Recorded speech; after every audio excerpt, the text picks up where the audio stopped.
امام جعفر صادق اللہ کے بندوں کو درس اخلاق دے رہے تھے۔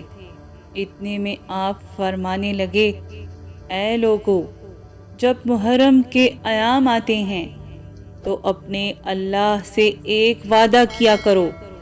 تو لوگوں نے پوچھا، اے نواسۂ رسول، کون سا وعدہ؟ امام جعفر صادق علیہ السلام نے فرمایا، اس محرم کی ہر وقت کے لیے اپنے آپ کو گناہ سے دور رکھنے کا وعدہ یاد رکھنا۔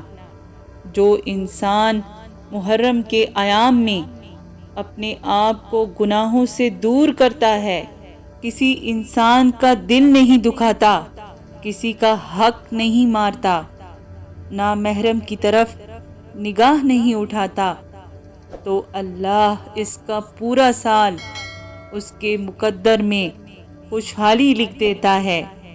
کیونکہ جب کوئی اللہ کا بندہ محرم کے احترام کے لیے اپنے آپ کو گناہوں سے دور رکھتا ہے تو اللہ آسمانوں میں فرشتوں کو یہ حکم دیتا ہے کہ اے میرے فرشتوں، اس کی تقدیر میں آنے والے تمام مصیبتوں کو ختم کر دو، کیونکہ اس نے میرے مہینے میں اپنے آپ کو گناہوں سے دور رکھنے کی کوشش کی ہے۔ اب جو اس کے دل میں تمنائیں ہیں اس کو اسی مہینے میں پورا کر دو۔ اور یوں محرم کا احترام کرنے والا اپنی تمام دعاؤں کو قبول پاتا ہے، آنے والی تمام مصیبتوں سے محفوظ رہتا ہے،